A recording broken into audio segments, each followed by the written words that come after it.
Yes, right now. Okay, I'm there. Okay, Yes. hello everyone.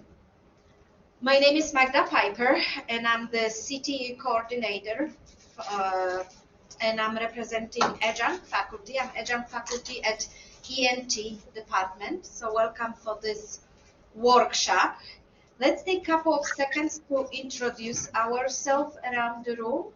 So, Tim, you start. Can I? Is it Tim? Is it okay? Tom. Tom. Go ahead. Oh yeah, I'm Start. Tom. I teach psychology. I'm an adjunct here. Not sure what else is right. Yeah, that will be it. Okay. Yeah. Okay. My name is John. I'm in the AE group. I seem to do a lot of GED teaching. That's why.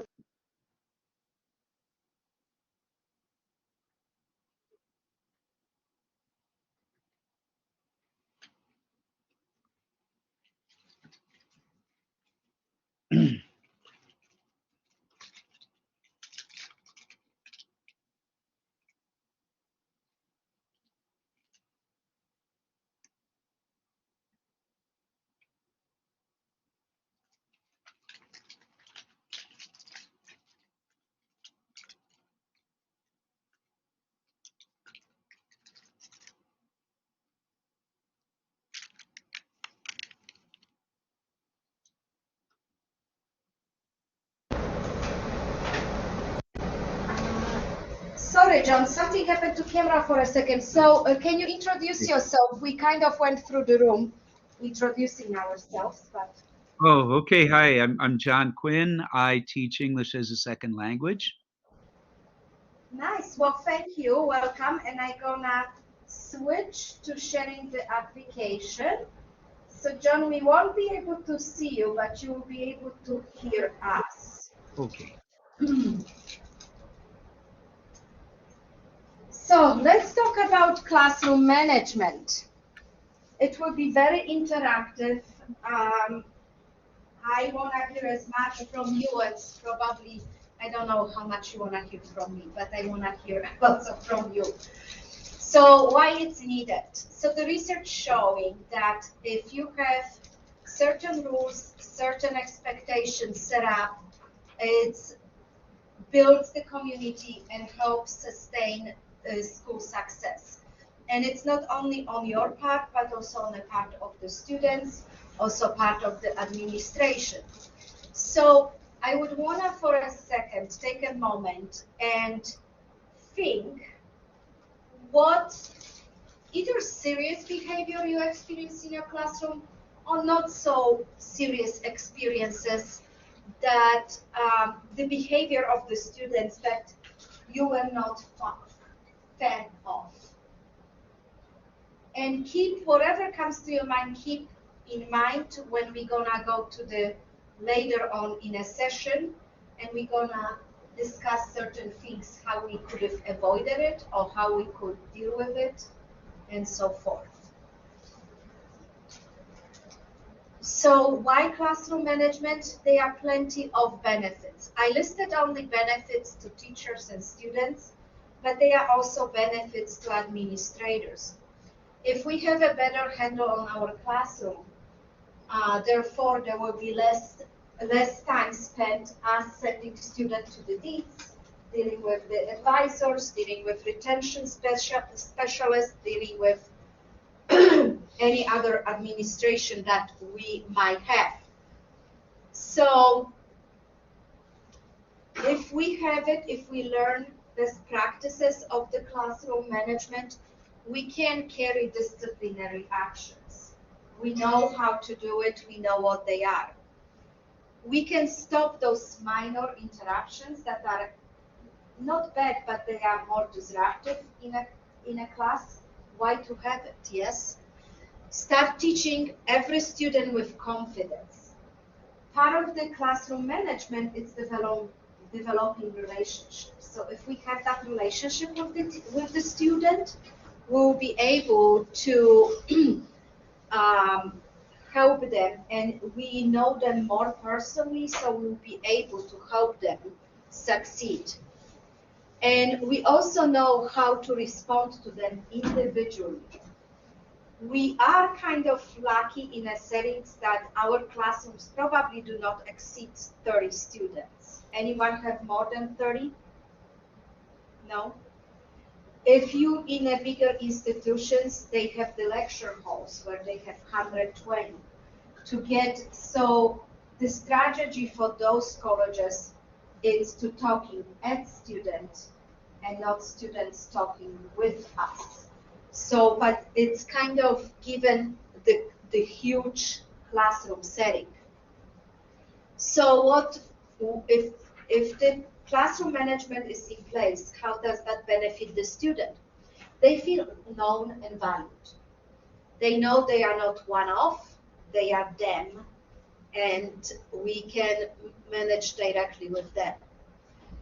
They can, you can increase the enjoyment of the class, especially students that like predictability, and we're setting up certain routines so they know it starts with this and ends with that and in between.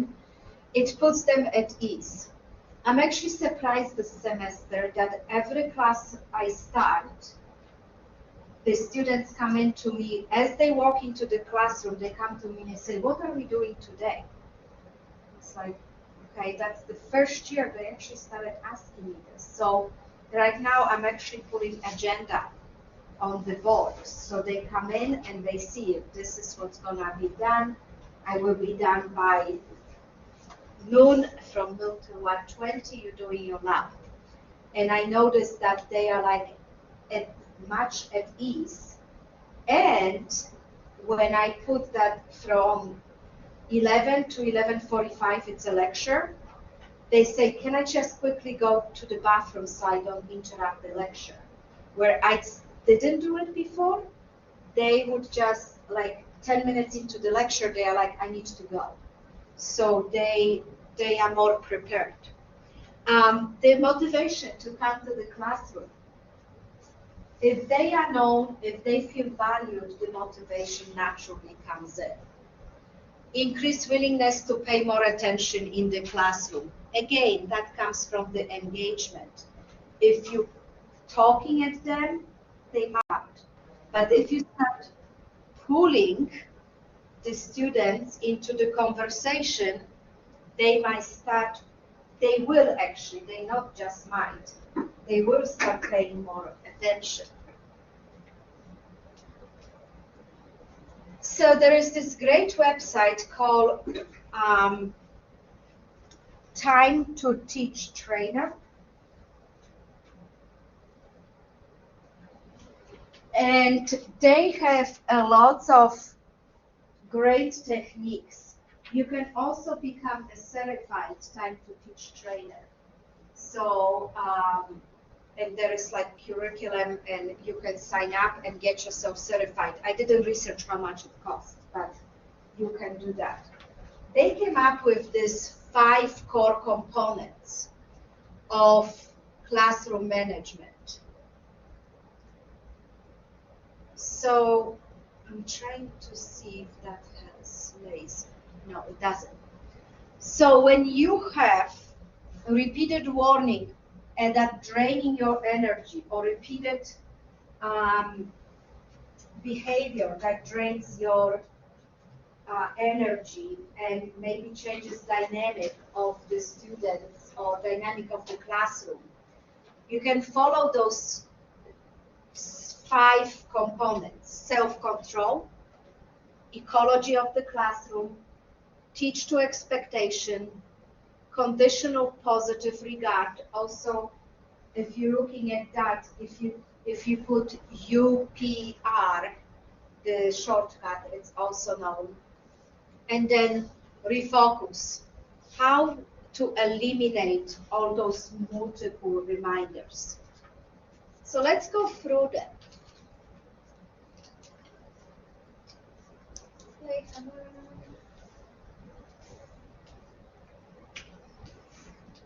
I think the battery died.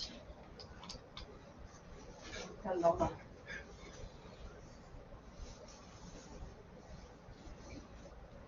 Self-control. So when you have in the classroom that students that pushes your buttons, what practices currently you might have to self-control yourself so you don't blow up? Because that's one thing you don't want to do in front of the students. Anything comes to mind? You don't have to respond immediately. It's half the time when you're lecturing, you're sitting, you'll forget a word anyway, so they'll already be ready for you to, sorry, now I can't think of the words I want to say. Yeah. So I'm going to take a minute. But that's the same concept, so take a minute before you respond. Yeah. Because sometimes the first thing we want to say is not the thing that we should be saying. Oh, that reminds me of a great bit from the comedian Craig Ferguson. This is if you're getting to an argument. He was talking about it with his wife. He says, ask yourself 3 questions. Does this need to be said? Does this need to be said? Does this need to be said now? And does this need to be said now by me?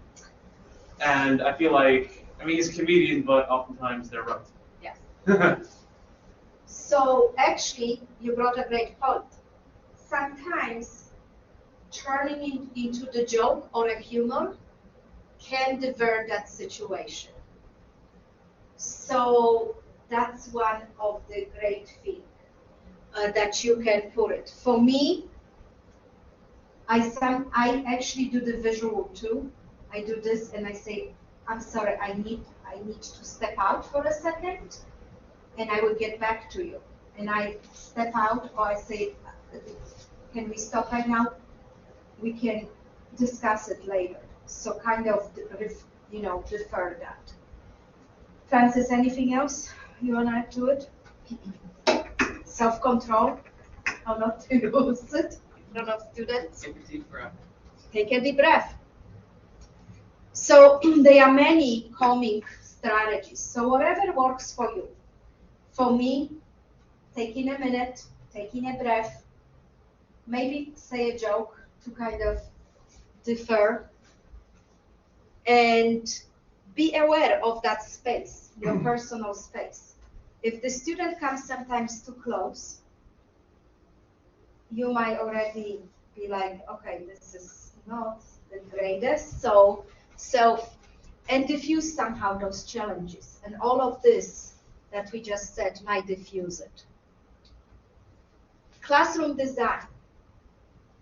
How the classroom design can help students with, or can help us to stop certain behaviors. What do you think? Well, my classes now seem to be mostly online all the time. But when I did have face-to-face classes, I really encouraged them to sit in the front of the class, up close. Because those that sat way in the back were constantly talking to each other. Were very disengaged. Remember, this is GED.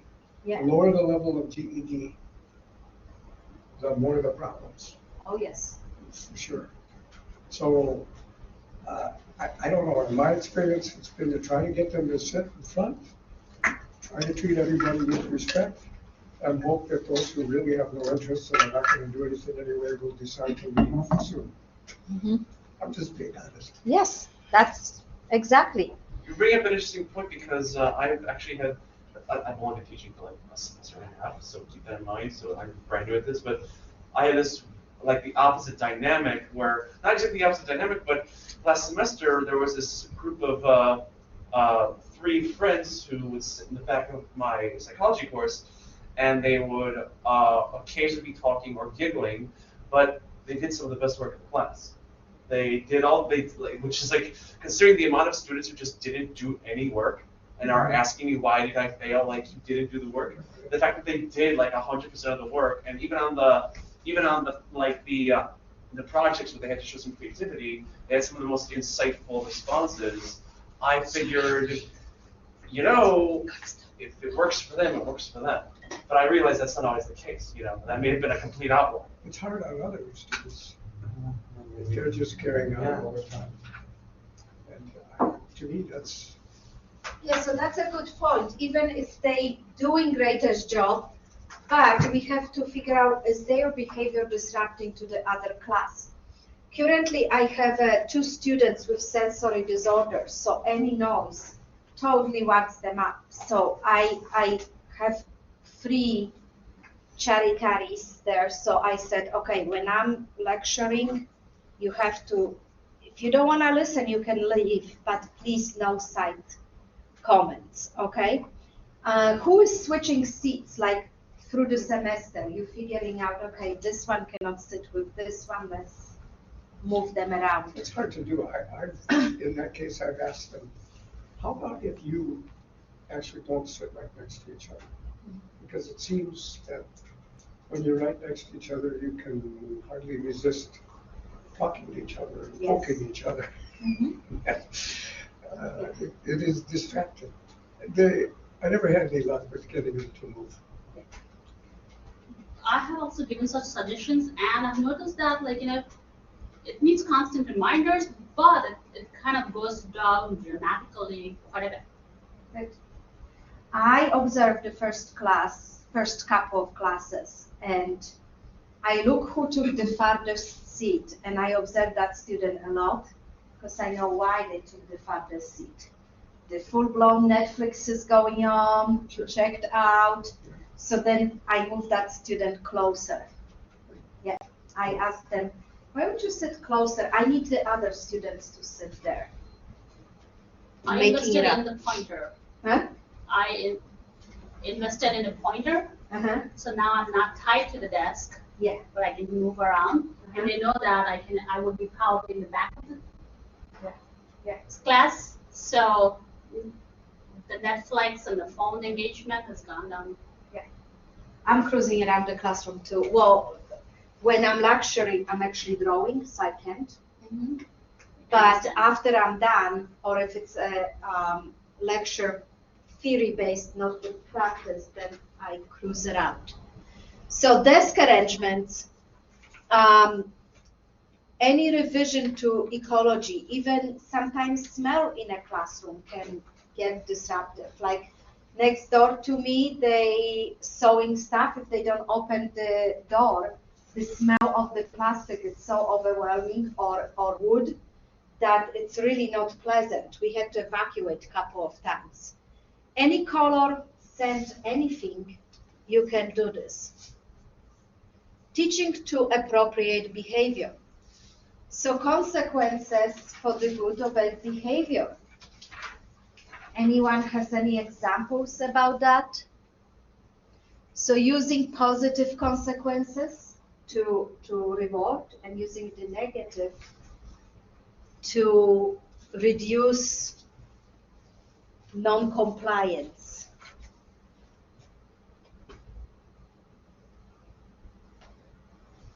I'm not sure I understood exactly what you asked. So teaching to the appropriate behavior. So when your student does something good, do you acknowledge it, or you only acknowledge the bad stuff? And I heap praise on my students for almost anything they do, as long as it's somewhat positive. Okay. I mean, that's just something I've learned. Yes. I was not a teacher. I was in business for many years. I retired and I'm doing this. And my hope was, maybe I can really help these people and give back. What I have found is that's difficult. It is, and it is, and I have one class that it's a first-time students, and one class that it's farther in a curriculum. So what I found that the first-time students, especially post-COVID, coming from high school, that they were turning on the Zoom and being on a Zoom, kind of, not really, they got a good grade, or they got passing grade. If they submitted the homework, they got a B. And if they did something extra, they did an A. So then they coming to us and they are like, why do I have a F? And I said, well, you didn't submit the work, but I came to the class. Well, great. How much of the Netflix did you watch? Well, but I was in a class. And I say, well, yeah, you sucked out the air out of me. That's all that you did in the class. So there have to be some consequences, you know. But if it's positive, it's encouraging.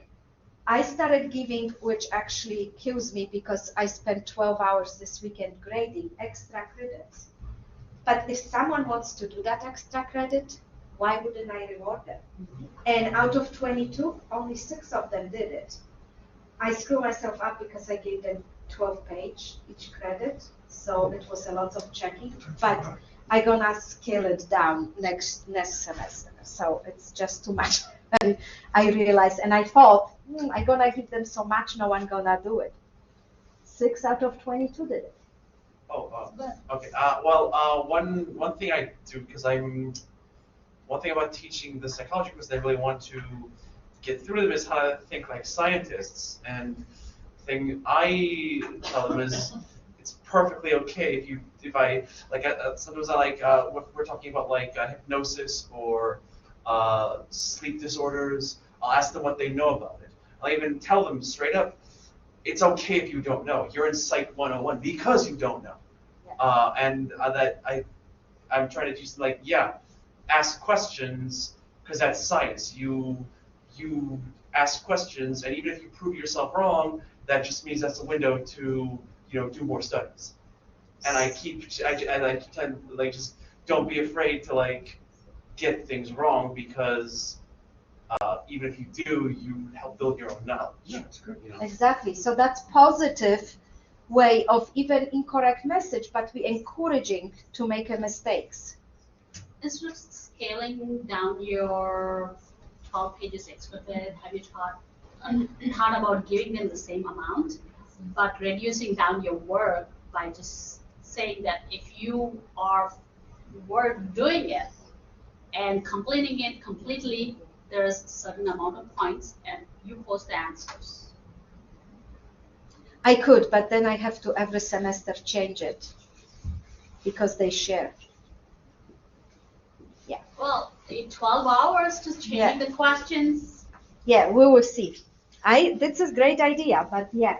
That's kind of what I'm still changing almost every semester, but not that, not everything. I teach chemistry, so like I do have them like do worksheets, so they have like 20 questions, 50 questions. There's no way I would be able to grade it and give them the feedback in time. Yeah. So I have them as extra credit, and if they are finishing all the calculations, if they are finishing the whole worksheet, they get the points, which are extra credit, and they have the solutions after the deadline. They can check their work. That's a great suggestion. Anyone else? Her. Oh, I'm so sorry. Oh, okay. Well, I was gonna say, well, one, I also do the same thing. I know I don't teach psychology, but just to echo your point, I think sometimes our excitement as instructors, when they just take an educational guess, like when we're introducing a new concept. And I'll tell them at the beginning, when I first introduced them to the class, I say, there will be many times in this class where I just want you to just take your best guess, to talk about what you already know so you can build on it. It doesn't have to sound like it came out of a textbook, because if it sounds like it came out of a textbook, then I would just read the textbook to you. Yeah. So there's no point in that, right? But I think sometimes our excitement in them answering is a little bit of a reward for them. And the second thing is that in education, we have an unfair advantage. Sorry, I don't know if I'm sure you do this as well, so I'm pulling you into this, is that we teach classroom management strategies in some of our courses. So we have the opportunity to then implement those and then say, okay, hey, you read about this in your book. Did you realize that through this entire class, we were doing this? So they, as then teachers as future teachers, can reflect on what we did, how we did it, and how they were impacted. Yeah. So I think we have an unfair advantage in that. Yeah. Bożena? Like last semester I started, and this semester I'm really focusing on asking students to do 75% of their homework completion in order to take the test. So some of them, like this is the first test, some of them, they kind of were like hesitating with the homework. Some of them did very well. So, like, for me, it's like a concern how many of them would be ready for the test. So, but it was okay. That like only like few they were not ready. So, the positive reinforcement is this: if you are not ready for the test that day, you will still have till the next class meeting that you can go to the testing center and take the makeup test with 5% reduction. Because you weren't ready for that day, the testing class, so you have the chance. But then I was thinking, how about the other students who were ready for that day but still didn't do well on the test? So I was just offering them on the same token. I said, if you did your test in class and you still are not satisfied with your grade, you have the same opportunity. 5% off your grade, take it in the testing center. So some of them did really improve. So this is something which I believe in positive reinforcement. Like giving them the chance to really get better and hoping next time everyone will be ready for the test day. But if not, I still give them like a little chance to get the grade, because like I showed them, if we have 4 tests and everyone every test is at least 70%, dividing 4 times 70 divided by 4 is still 70%. But if you have a 0 on one of the tests, then you have only 52% average, which is not passing. So I really feel like I'm concerned about their grades, and this is why I'm just offering them that chances to make it up. But still, there has to be some consequences from the 5% grade reduction. So what are the grade they get? Is it like 5% reduction on top of it, or? Oh, on the second, like if someone took the test in class, the second time they can take it in the testing center, but with the 5% reduction. And for people who didn't take it in class, I am just offering them to take it just once during that period before the next class meeting, because they have more time to complete the 75% requirement. So if there was something like they couldn't do it on time, they still have a chance to just catch up. I have tried to like give them makeup exams like that, with a cap of maximum of 85%. Yeah. So there are many That of is them, not yeah. fair for the students who have like actually done the work and took it like first time. So all of this, what you're talking about, are those classroom rules. These are the rules. They know it. They should know it. And the more routines we're gonna put it, the more they're gonna behave better. Any expectations we have, whatever that is, we have that syllabus. Mine grew from 5 pages. Right now, I think it's 8 or 9. But the more we put it there, once we have a backup, but then there's this clear expectation and clear way. Student-teacher relationship. I just gonna skip through it without asking, but how do you develop the relationships with your people? How do you develop? I tell you what I do. I meet with them individually on a kind of regular basis. I mean, I don't know, maybe once a month, something like that, to talk about how they're doing, are they happy with the class? What are we doing that would help them? But remember, this is a little bit different, because these are people who are hopefully trying to get their GEDs. The higher the level, like now I have level 4, which is the highest. But it's a wonderful group of people, because they know they're close and they want to do it. But levels 1 and 2, probably 25 or 30% at most proceed beyond that level. They just never. They're do. disabled, I think. Yeah. They don't know how to try, because they come from backgrounds that were extremely dysfunctional, and so it's very difficult for them to understand that they really have to that it is up to them to make an effort. Mhm. Lost my train of thought. Just come back to me. Okay. Anyone I else? didn't cause No. I was going to say something. Oh, I know. Basically, every once in a while, like every couple of weeks, I ask them if there are any problems with the format of the class. Because I try to do a mix of lectures, and then I would just have like discussions with them. I'll open it up and we'll just talk about like sleep disorders or stuff like antisocial personality, which is the clinical term for psychopaths and sociopaths. And I will ask them, basically I ask them like, how is it going? Are they, is it understandable? Is it at the very occasionally entertaining? Mhm. And I always have to balance that with the fact that like sometimes they just be telling me what I want to hear.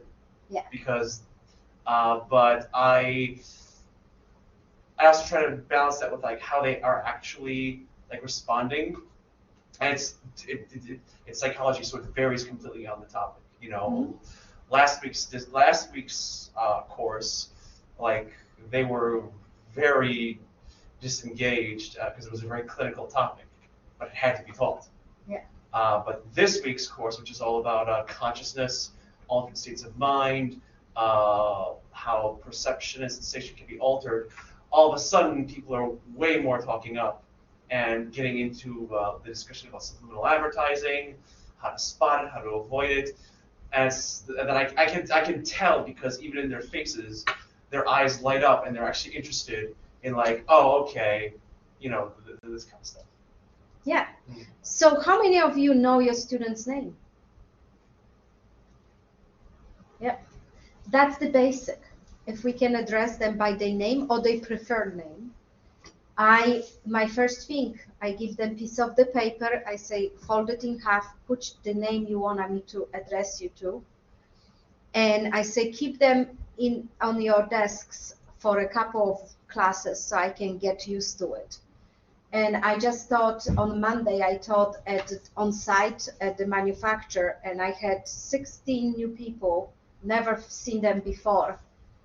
And I each time came in, I say hello, introduce myself, ask name, and they are like, why do you need to know our names? And I say, because I will be addressing you by your name. And they are like, how will you remember it? And I say, I will practice. And by the end of 3-hour class, they are like, how do you do it? And I'm like, I don't know, it just sticks in my head. How many students are in your class? In mine is 22.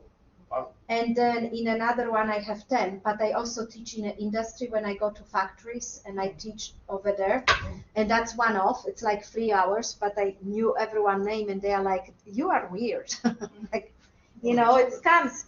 But they felt much more engaged, and afterwards they would go to their boss and say, hey, I want to do this, I want to do that. And one of the things I noticed, because I addressed them by their name, and I asked them personally, like, what's going on. So timely and accurate consequences. I am a queen of consequences and sticking to it. If I said something, I'm gonna keep that to the T. Will I budge? Sometimes, but not with my kids. They have to learn. But if we put the rules out and stick to them, and not forgetting about them, how many times did we say something and then we forgot about it? So syllabus, it's a great thing to put everything in. If in a syllabus you put 6 classes absent, you automatically withdraw. There is no 7th class. There is no 8th class. You just withdraw. That's all it is to it, So when students know that hard stop, they might react much better. And also it brings the morale of the class, because they're like, why is he coming every other day and gets still an A? And I'm here every day working, and how that's fair. So let's talk a little bit about actual situation. So let's go back to the first question I asked at the beginning about those major or minor situations. Did you ever have a student in your classroom who tried to undermine your authority? What did you do? For me, it's interesting because both were specifically men who there were intro classes who were older than me. And I don't want to say it's because they were men who were older than me, but they had much more life experience than me, right? So sometimes when the instructor's a little bit on the younger side, it can be oh, what do you know? That's awful. It happens. It's unfortunate that it happens, but it happens. The first time, I wasn't quite sure what to do about it. The second time, I was a little bit better prepared. The first time, I tried to stay calm, and I just kind of like gave answers. But in hindsight, I don't know exactly what I said. The second time, I was a little bit more calm and prepared for that sort of rebuttal. But sometimes it's just experiencing it to learn to just be calm in that.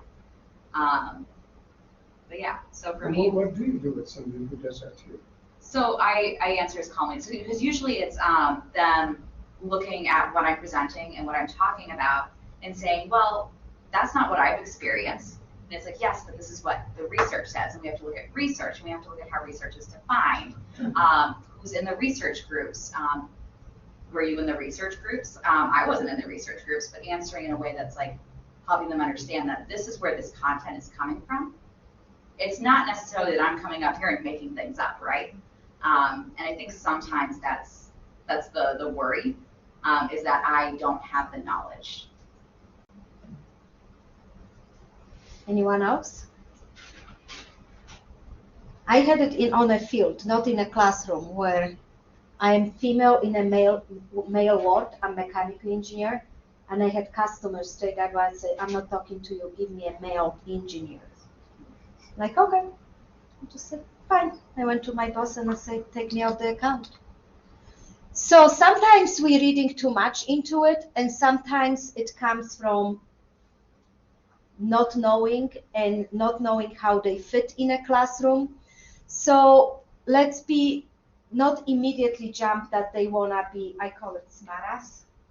Sometimes it's not that. Sometimes it's just they think they know it, but they don't even realize how they come across it. And when they come a confrontation, it's really a confrontation, stepping outside and saying, I understand what just happened, and I understand where you're coming from, but can you please not do it in front of everyone, or say, tell me more, why did it happen? How about this, leaving class too frequently? Do you have the student who leaves? Yeah, what do you do? First time I kept quiet. Sometimes we all have times. It's either we are not well or we have a phone call to take. I mean, it could be anything.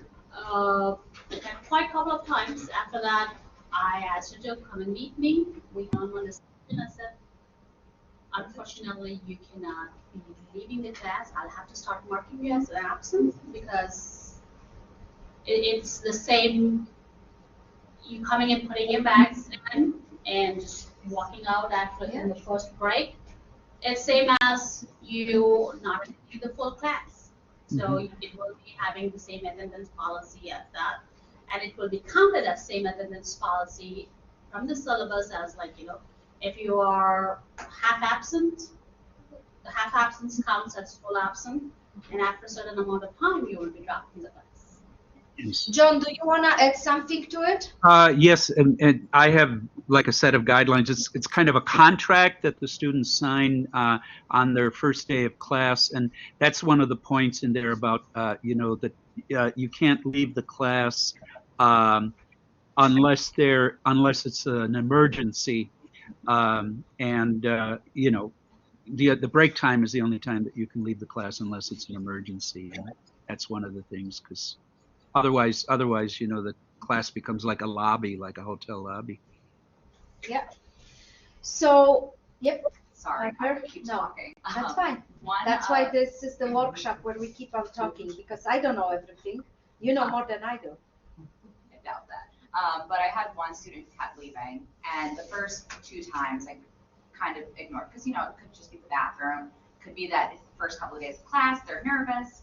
But after a couple of times, I asked him to stay after class, and I talked to him, and he told me he had ADHD. It's really hard for him to sit so still for so long. So what that told me was that I needed to do more interaction in my classroom and have them move around more. So I said, okay, like once a class, we're gonna limit you to once a class. That's the only amount of time you can leave, because he would get up like 2 or 3 times, and it's only an hour and 15 minutes.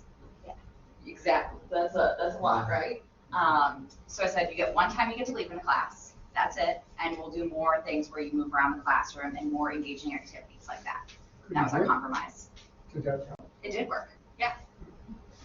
So everything you can put in your syllabus, like if you can put syllabus, if you leave the classroom and you miss certain percent of the time, you're gonna be asked partially absent or absent, whatever that is.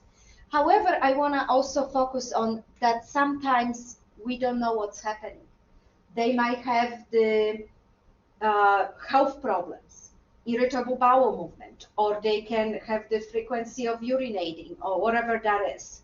So whatever, talking to a student, pulling them aside, not shaming in front of the classroom, but talking on the side to the students might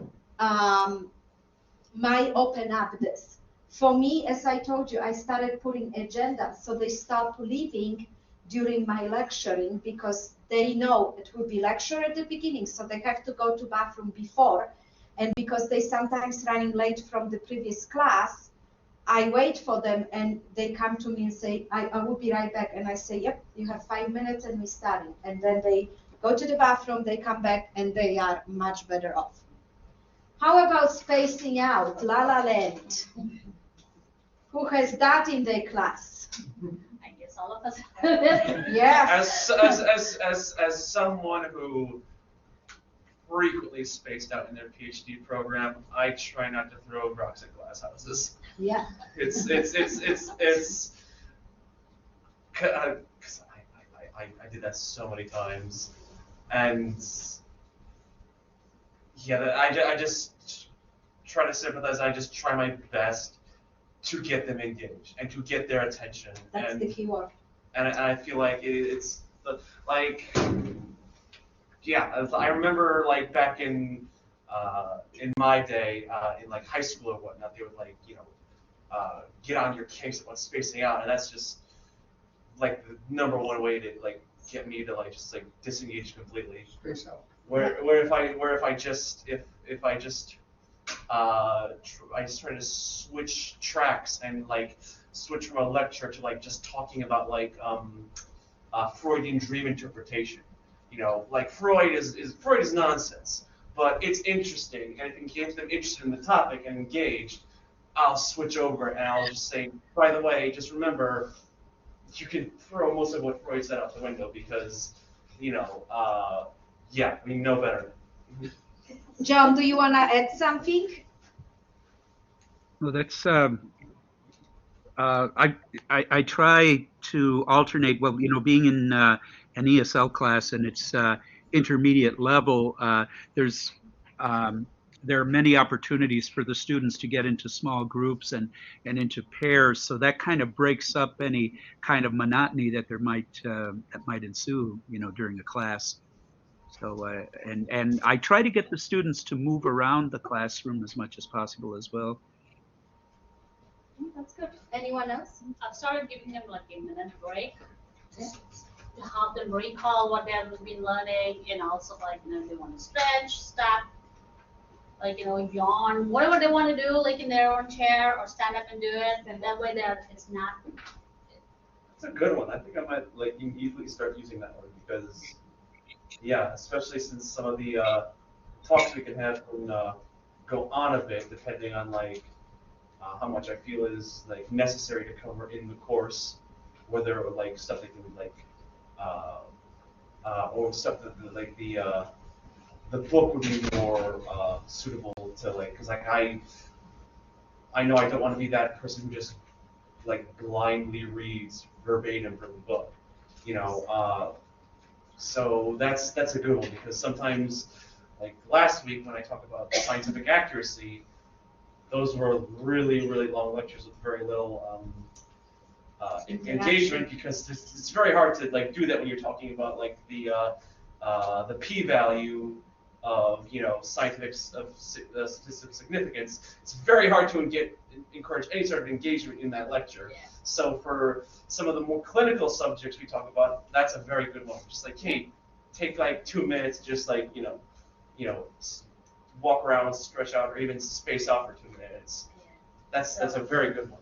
Chemistry has last calculations, and that's what we start getting at. So what I do is, even like if it's a 30, I've read that if it's a 30-minute break, then that's like not minute, 30 seconds, where they are just calmly either recalling what they have done, or even like moving around. It kind of helps them retain a lot. Yep. So some of it could be non-verbal sign that they are disengaged and you are boring, or they just don't want to be there. I had a student 2 semesters ago. He didn't want to be at school, didn't want to be in a program, but the parents says you need to do it. So he did everything to prove them that he should not be in that program. And one of the things was he was totally disengaged. But some of them are be shy. So you said small groups, yes? Or John said small groups. So yeah, we can do some of these small groups. And looking at their eyes, it also brings them back, you know, when you're calling or like coming and seeing them. So this is heavy, verbal and physical threats. I hope no one had that, but if you do, there is a panic button. You know that in your classroom, there is a panic button. No, I did not know that. Yep, you can press it. Fortunately, I haven't felt like I needed to use it. Yeah. So it might happen. So Where is it's that by the button? podiums, usually by the podiums. Oh, okay. Yeah. So be careful you don't trigger. Yeah. Or Yeah. if you have students presenting, sometimes they go to push it and you have to explain to them not to.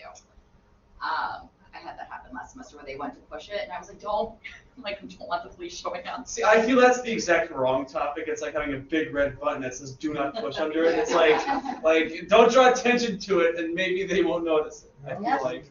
I actually tell a student in every class that I trust where that button is. Me too. There's one Yeah. student in every class. I haven't had to use it. Because if I'm unable to get to it, I want somebody else to be able to. Yeah. So food, computers, cell phones, my pet peeve. Yeah, cell phones. Ugh. It's like I tell my students, you take that cell phone, you literally just grab a fork and stab me in the back and slowly twist it. This is the pain I feel the moment I see you on your cell phone, for whatever reason. And I say, if you see me on a cell phone, call me on that. But I tell my kids, unless you're bleeding, don't call me. And I will get to you wherever. If you bleed, call 911. Don't call me. What will I do? You know, so even my kids cannot call me during my lecture time. And my son is like, but I have a 5 second. I'm like, no, I don't care if you have 5 or 10. I'm with the students. That's my time with them. You have me any other time. So again, that can be added to syllabus. The more you spell out in a syllabus, the more, and don't be vague, excessive use. Well, my kids say, my checking once an hour is excessive use. Well, for me, excessive use, it's even when one time you're taking it out during my class, you know what I mean? Unless you tell me I'm waiting for very important phone call or text, then leave. And my all-time favorite, when the student pick up the phone in my class and just had a full conversation. In the class? In the class. While I'm recording the lecture. Like, what's wrong? But that's almost my best one. My best one is where the student in the first row, like you, Tom, vapes. Took a vape and started vaping. I'm like, for real? And I look at the person and I'm like, and she's, I'm like, so then I took the person out after because I was recording too. And I'm like, what's going on? I took the person after and I'm like, what's wrong with that picture? And say, oh, it's not allowed? It's just vaping. Oh, gosh. I'm like, really? I did have one very But scary. I put it in the syllabus because we have a unique situation where where I actually encourage the students to use language apps, to improve their pronunciation. So, we do have that caveat in the syllabus that, you can only use the cell phone for activities that are related to the class, to the learning within the classroom. Yeah. I have that too because we use it for the activities, and not all of them have devices like on the laptops or iPads or anything. So they use their cell phones for it, and it is just don't use your cell phones during the class other than for the activities or learning, and that 2 minutes, 5 minutes can be your cell phone break if you cannot be without your cell phone. I had one guy in a GED class a couple years ago. He's on his phone all the time. And I asked him a lot to stop using his phone, which I probably should have done. Because finally, when I asked him to do that, he stood up, picked up his books and threw them on the floor, started swearing wildly. You can imagine. Said, I'm out of here. And stormed out of the classroom. Well, there's no security in these buildings. And all of the students and I were sitting there looking at each other like, what's this mean? And somebody says, this guy needs anger management.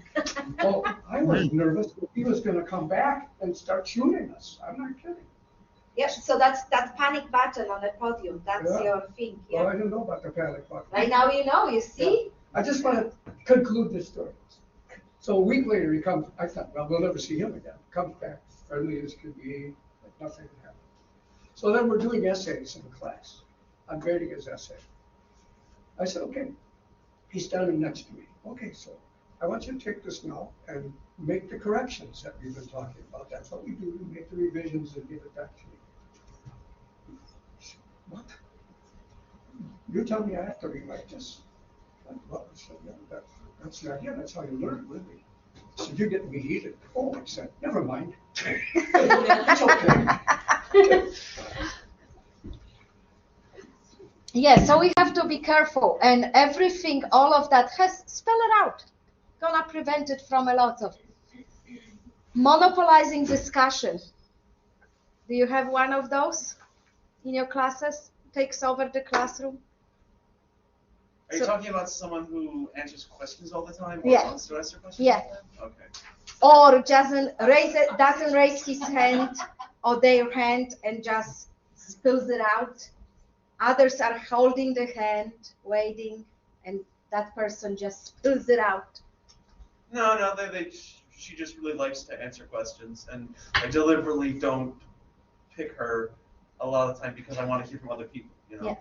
I have one student, and he always has the hand, and I'm like this, and he's like, okay, and I go for the others, and if no one is, then I start pulling people.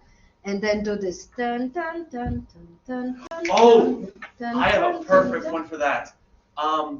Look up YouTube 10-hour loop of the Jeopardy theme. If no one answers a question, put that on and say it's 10 hours. You'll be shocked how many of them get so uncomfortable and embarrassed they jump out of their seats to answer a question. It really freaks them out. The cringe of it. 10 really hours just, from What just is it called? What? What is it called? Look on YouTube, 10-hour Jeopardy theme. So the tam tam tam tam It's tam tam tam. It's plays for 10 hours straight. You don't have to reload it. Yeah. As I say, as I raise my hand almost every time, right? So sometimes I'll section the room. So if I have like a topic where I want a lot of different people to talk, I'll divide them, not necessarily make them move, but I'll say, okay, this question is for this section of the room. And then the question after me for this section. So then it has to rotate through who can answer. And it also takes the pressure off. some students. Yeah. Because then they don't feel pressured to answer all the time.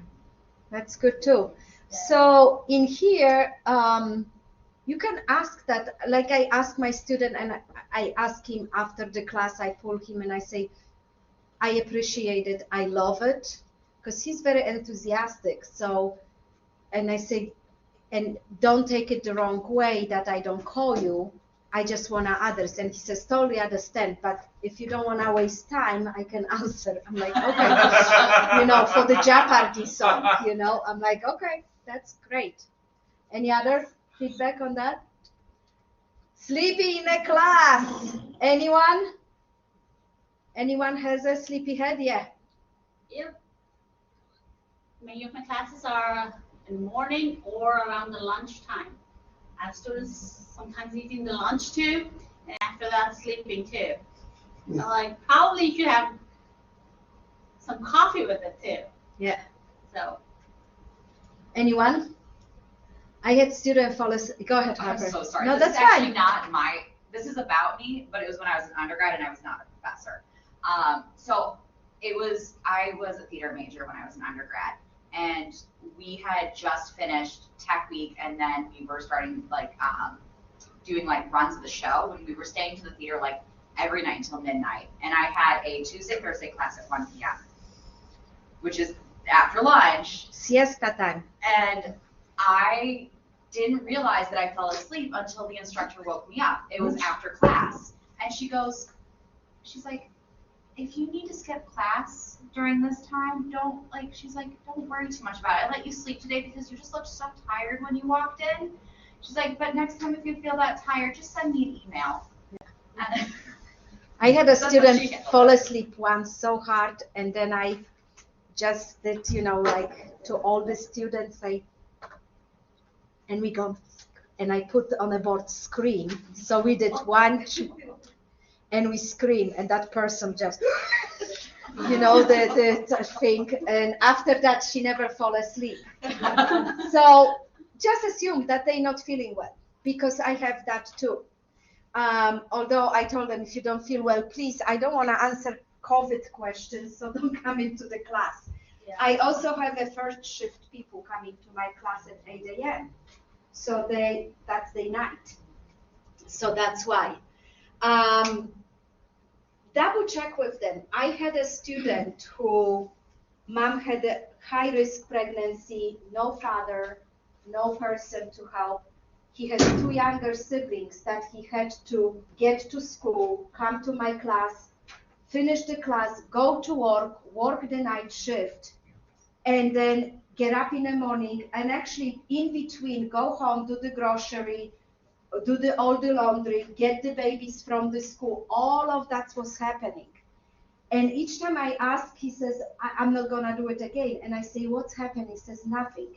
And one time he didn't show up for 2 days in a row. So I called the numbers listed, and his mom picked it up. I'm like, what's happening? He says, he's not at school. He fell asleep in a parking lot. He was in a parking lot. Yeah, so I went, found him, we talked, and after that, I allowed him to come later. So he actually had an hour's sleep between dropping off siblings and coming to school. And that got him through it. That's tough. I think a lot of the students who have jobs. Oh, yeah. Yeah, and he was the only breadwinner because mom had high-risk pregnancy. She lost her job. The students I was just talking about at the lunch, who has the lunch, I talked to her, and she said that it's also one of the medications, maybe she should eat a little later of the class, or not if she's eating and falling asleep in the class. She said it's not just she's eating and falling asleep in the class, it's also her medication. Oh, yeah. That she needs to take. I have a person who has MS who falls asleep. How about the tardiness? Anyone? What do you do? What's your policy on tardy? Francis? I have an activity that's graded the first 15 minutes, and if you don't come, you lose those points. Yep. Okay. And using that. It stopped people from being half hour, 45 minutes late there. What is the activity? Well, it's usually drawing. Okay. Well, Sketch, if you're there, you get perfect score. If you don't, you're zero. You can make it up, but it has to be a really, really good drawing. Okay, cool. my activity is based on what we have done the previous class. And lo and behold, they started taking it from outside my classroom. It was on Blackboard. So they started doing it after outside my classroom. And now I have an access code that they get only when they come into the class. First 10 minutes. So yeah, anything you can help, but then again, tardiness could be, I had a single mom with 2 kids. She had to drop off one, she had to drop off the second, she couldn't come in. The good part was she came to me beforehand. Before she even signed up to the class, she found me at registration. And she says, can I be every single time late 10 minutes because of this? And I say, sure, I will start lecturing 15 minutes into it. I'm gonna figure out, review the homework with the others that are in the class. Also, that other student had to drop off the sibling, so therefore couldn't get there. But the train, did you know the train is so long? Yes, I do. That's why I'm here 45 minutes earlier, so I don't stop. Yeah, the train excuse I don't buy. Comes at No. the same time every day. Exactly. It's like, Yeah. The good strain does not do that. The what train? There's also a good strain that goes, and I'm still to find the schedule for the good strain. If anyone knows how I can find it, let me know. That's the one that takes sometimes even go all the 45 way to minutes. Oak Park Avenue and it's under, so you Yeah, don't go. so- It's like the 25th Street. If you go there, you Yeah. can come in, but it takes you some. You don't know if it's going to go take that late because sometimes it stops, sometimes it's going slowly. So Yeah. if you know which part of the train you're in, then you can take that. But if you're not sure, is that the beginning of it? Is there like only 2 minutes of it left? I would go all the way to Mannheim to cross that train tracks before taking 25th. So refusal to speak. You can't force them. Go This is ahead. where I could talk. Yeah. I've taught my class for 3 semesters, and we've always had good discussions. I have 22 students, and I cannot engage them this semester. They don't want to say anything. I've tried group work. I've tried bribing them with extra points for, doing a writing, and then if you read it, I'll give you extra points. Like 3 of them did it, but it's crickets. 10 hour of Jeopardy song. Put that on. I'm fortunate that I don't have kids sleeping or doing anything frightening or dangerous or really disruptive. I don't know if it's education and nursing. I don't know. It's primarily women. I don't really know, but Is this EU206? yes. I had that issue last semester, and what I found for that class, and I don't know if it's just the current group of high school, because most of them are fresh out of high school, it's the lack of engagement. And that's the class with the kid who kept leaving. So I started doing more things where they had to move around the classroom and join different groups. And I would bring those giant poster things and have them make visual representations of their work, and I had to work together to make those. So our classroom is super tight. They are jammed in, and it's terrible. And there's 22 of them. There's 23 seats, so they can't even. I had these kids in the hall today because I was like, wow, there's one. Yeah, I know. Whatever you can do, yeah. And they're all young, except one 57-year-old woman, and she's always like, yes, tell us what you think. It's awesome. I dare you to try that Jeopardy and come back to us and tell us I during know. the book club on Monday. I've never had this before, so. Plagiarism. That is easy. Yes. You plagiarize, that's it. No, not necessarily. No? I don't agree. What is it? We plagiarize the talk with them the second time. That's it. Yeah. Because, and I had students who were embarrassed, and then they didn't do it again, and they straightened up and graduated the program. They would have. I had Yeah. students copying the computer programs, but that program, it embeds the previous author in it, so even if they copy and paste type of thing, it records it. And I'm like, what are you doing? They say, how did you know? And I say, because I know everything. Too much chit chat. You don't have that issue. You have silence. Anyone too much chit chat? Well, you told us a little bit that you ask them to maybe not sit next to one another, Yeah, I yes? used to do, in this class that I have now, we do everything together, everything, because that's the kind of class it is. We're just practicing to pass that GED. Okay. So, and it's all online. So I just see them all on the screen and they see me. So we just go right around the thing, everybody speaks, everybody reads, everybody answers questions, and that pretty much eliminates chit chat, Chit chat, yeah. which was a big problem in face-to-face GED classes. Oh. Yeah. Well, yeah, here they don't Little chit chat. chit-chat. Yeah. Online. Any questions? Any other questions? So you see, it was really great and interactive because we have that and we're bringing it, all of it, yes? There is no silver bullet. We have to try one thing and figure out the other.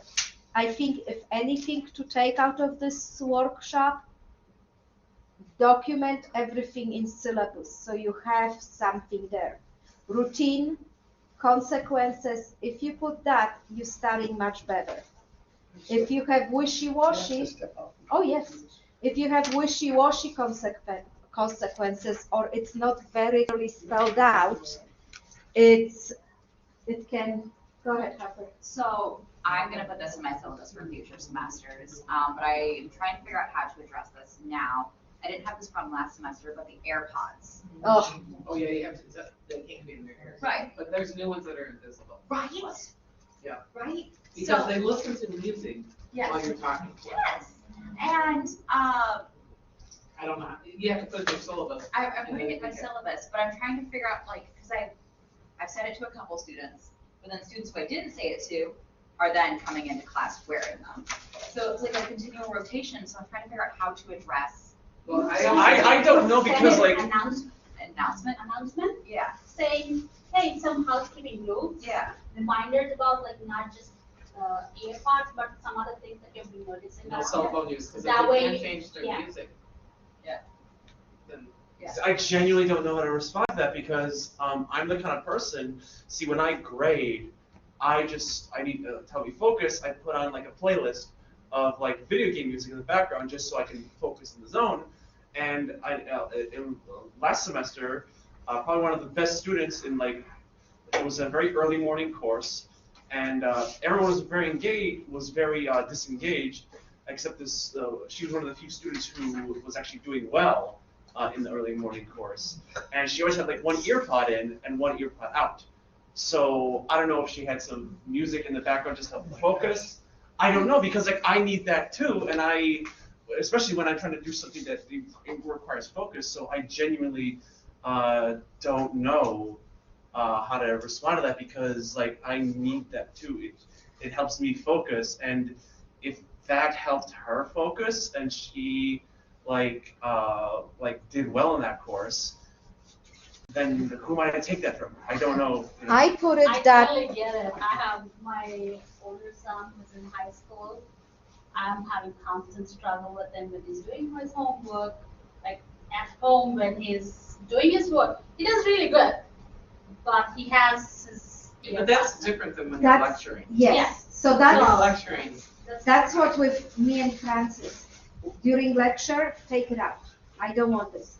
After, I actually play music all the time in a classroom, and I say, give me your playlist, and I draw a hard stop on a Russian rap, but I say anything, someone says, can we play Russian rap? And I say, let me first listen to some of this at home, and I will tell you next time. And I say, we are not, this language is not coming to this classroom, it's too vulgar, and I'm not gonna have it. Bye, thank you. That's why I have to go. Oh, yes, absolutely, thank you. Yes, nice, pleasure to meet you, yes. We went a little bit over, but it was great discussion. So, sorry, what's that? oh, yeah, no worries, absolutely no worries. So if you could, It's still recording. probably, yeah. Oh, it's recording. Oh, yeah. I would have talked a lot. Well, maybe we'll just put